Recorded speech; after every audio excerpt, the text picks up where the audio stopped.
তাআলা বলেন, ইয়ারজুনা তিজারাতান লান তাবুর, তাদের জীবনে আল্লাহ ভরপুর বরকত দিবেন, কোনোদিন তাদের ব্যবসায় আল্লাহ লস হতে দিবে না।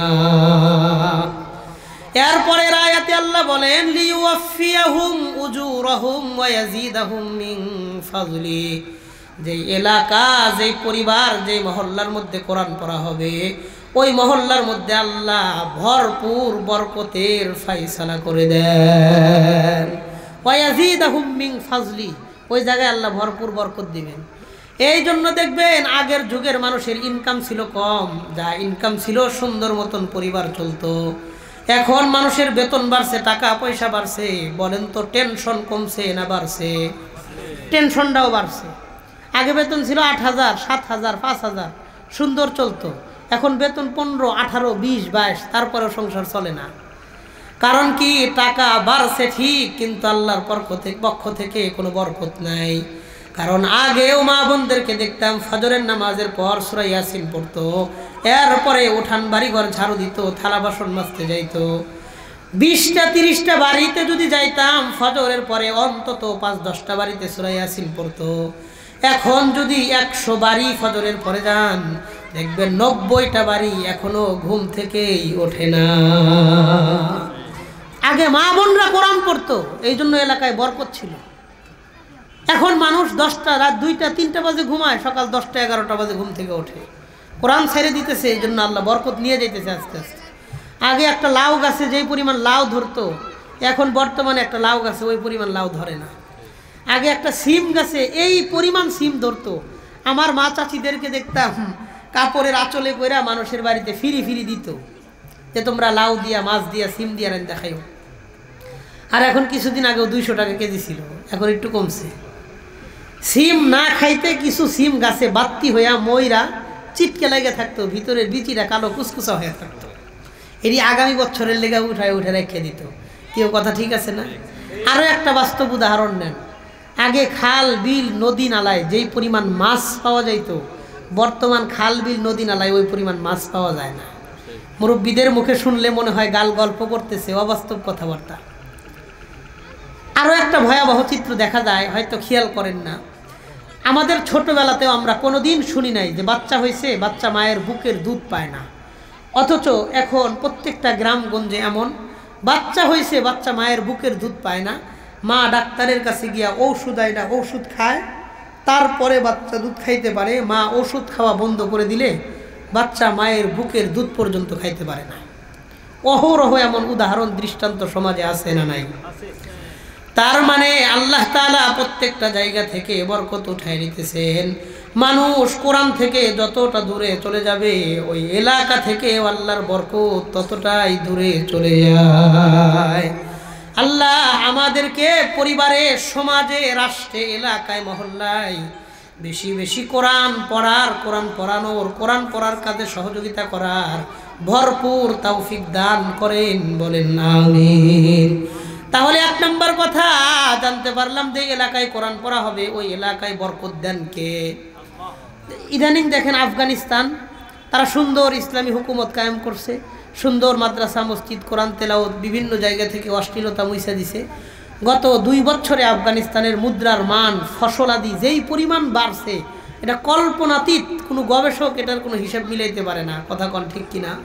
আমরাও যদি কোরআনের দিকে আসি, কোরআন পড়ি, কোরআনের আইন বাস্তবায়ন করি, কোরআন সুন্নাহ ভিত্তিক নিজেদের সমাজ গড়ি, বরকত দেওয়ার মালিক কে? 1 নম্বর কোরআন পড়লে এলাকায় আল্লাহ বরকত দেন। 2 নম্বর নবীজি সাল্লাল্লাহু আলাইহি ওয়াসাল্লাম বলেন, ইবনে মাজাহ কিতাবের 215 নম্বর হাদিস, 218 নম্বর হাদিসের বর্ণনা, আন উমর ইবনুল খাত্তাব রাদিয়াল্লাহু তাআলা আনহু قال, হযরত ওমর ফারুক রাদিয়াল্লাহু আনহু বলেন, ইন্নাল্লাহা ইয়ারফাউ বিহাযাল কিতাবি আকওয়ামান ওয়া ইয়াদউ বিহি আখারিন। শোনো, তোমাদের নবী মুহাম্মদুর রাসূলুল্লাহকে আমি বলতে শুনেছি। হযরত ওমর বলেন, আমি নবীজিকে বলতে শুনেছি, আল্লাহ তাআলা কোরআনের দ্বারা বহু জাতিকে সম্মান করেছেন, কোরআনকে না মানার কারণে বহু জাতিকে আল্লাহ অপদস্থ করেছেন। সুতরাং তোমাদের মধ্যে বিচারক, শাসক, দায়িত্বশীল তাদেরকে বানাইবা, যারা কোরআন পড়তে পারে এবং কোরআন বুঝতে পারে তাদেরকে দায়িত্বশীল বানাইবা। শাসক বিচারক দায়িত্বশীল মানে এমপি মন্ত্রী প্রধানমন্ত্রী তাদেরকে বানাইবা যারা কোরআন পড়তে পারে এবং কোরআন বুঝতে পারে। আল্লাহ আমার দেশের জনগণকে এই কথাটা বোঝার তৌফিক দান করেন, বলেন আমিন। নবী বলেছেন তাদেরকে তোমরা দায়িত্ব দিবা যারা কোরআন পড়তেও পারে এবং বুঝতেও পারে।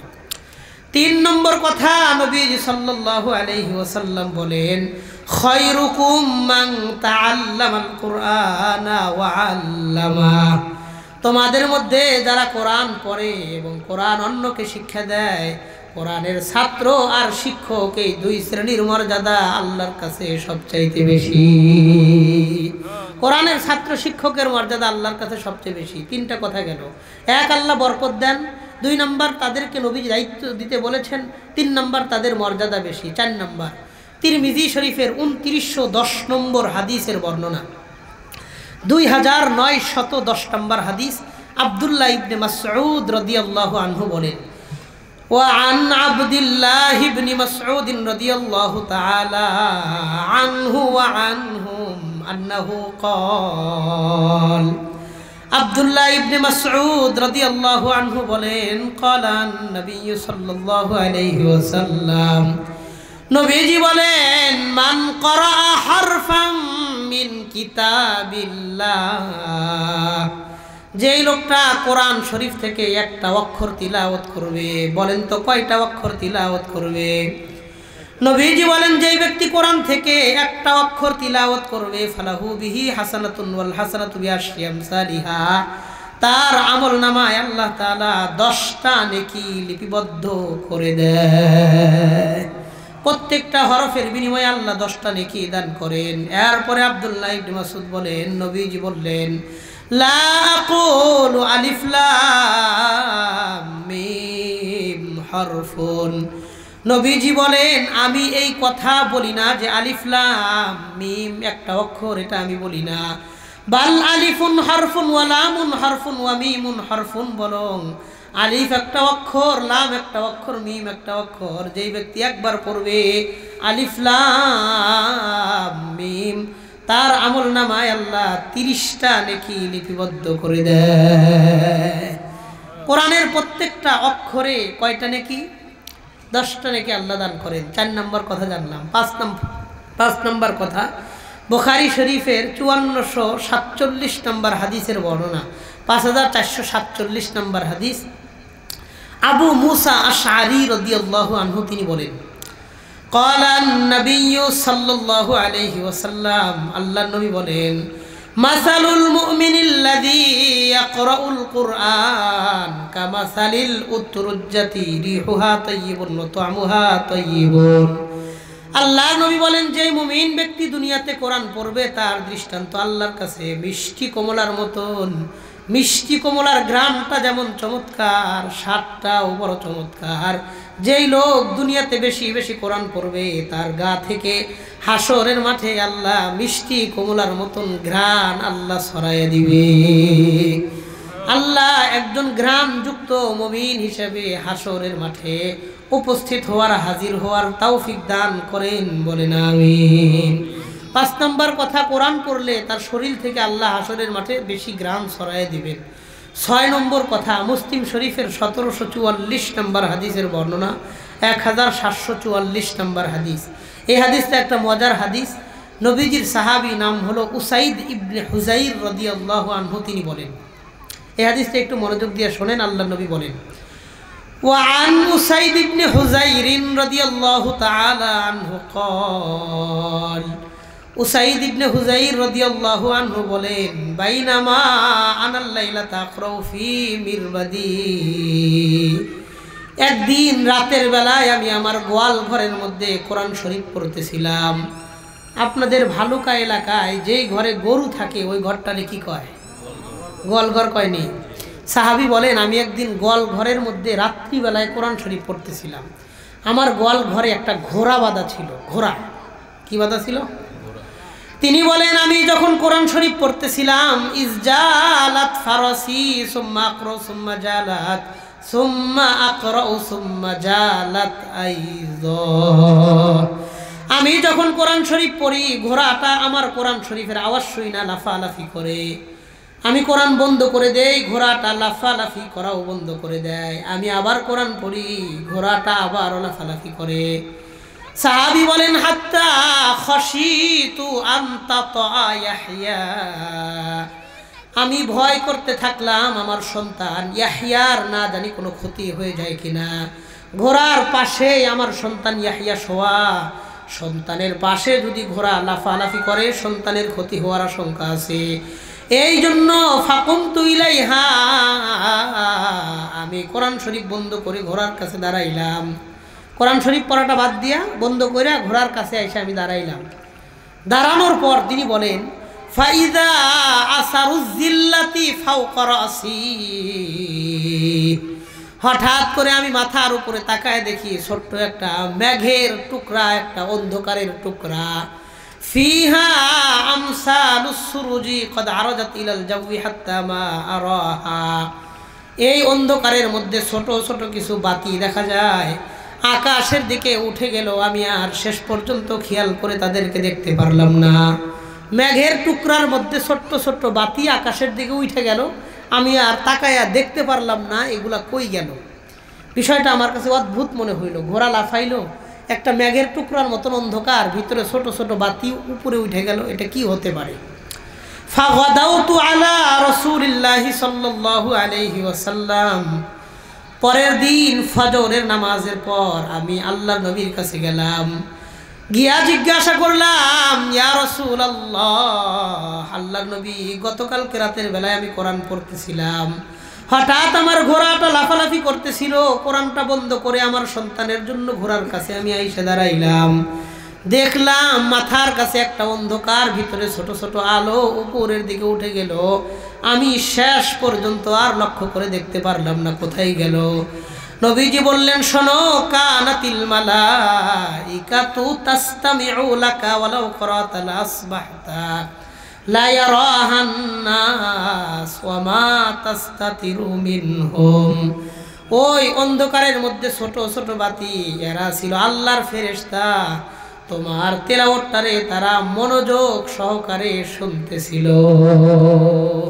তুমি যখন কোরআন পড়তেছিলা তারা আয়েশা তোমার তেলাওয়াত শুনতেছিল, এটা ঘোড়া দেখতেছিল, দেখে ঘোড়া লাফালাফি করতেছিল। শোনো, ওয়ালাউ করাতা আসবাহতা, তুমি যদি কোরআন শরীফ তেলাওয়াত বন্ধ না কইরা সকাল পর্যন্ত তেলাওয়াত করতা, এত বেশি মনোযোগ তাদের ছিল। লা ইয়ারাহান নাস ওয়া মা তাস্তাতিরু মিনহুম, ফজরের নামাজে যেই মুসল্লিরা মসজিদে যাইতো, ওই মসজিদের মুসল্লিরা সরাসরি আল্লাহর ফেরেশতা দেখতো, তারা গায়েব হইতে পারত না। এত মনোযোগ দিয়া তারা তোমার কোরআন শরীফ পড়া শুনতেছিল। এই হাদিস থেকে বোঝা যায় যে এলাকার মধ্যে ছেলেপেলেরা কোরআন শরীফ তেলাওয়াত করে, ওই তেলাওয়াতগুলা আল্লাহর ফেরেশতা ওই এলাকায় আইসা শুনতে থাকে। কোন সুবহানাল্লাহ। এই জন্য আমাদের এলাকার মধ্যেও মসজিদ মাদ্রাসা হোক, হেফজখানা হোক, সেখানে কোরআনের তিলাওয়াত হোক, এটা আমি আপনি চাই কি চাই না? দেখবেন এলাকার মধ্যে কয়েকটা দোকান বাড়ছে, নতুন নতুন দোকান হয়, মানুষ খুশি হয়। এলাকার মধ্যে দোকানপাট বাড়তেছে, এলাকাটা উন্নত হইতেছে। আবার মসজিদ মাদ্রাসা হইলে কয়েকটা মাদ্রাসা তো আছে, আর একটা মাদ্রাসা করে কি আরবেন? মানে সে চায় দুনিয়া উন্নত হোক, অসুবিধা নাই, দিনের শিক্ষার উন্নতি হোক, এটা সে চায় না। কথা ঠিক আছে?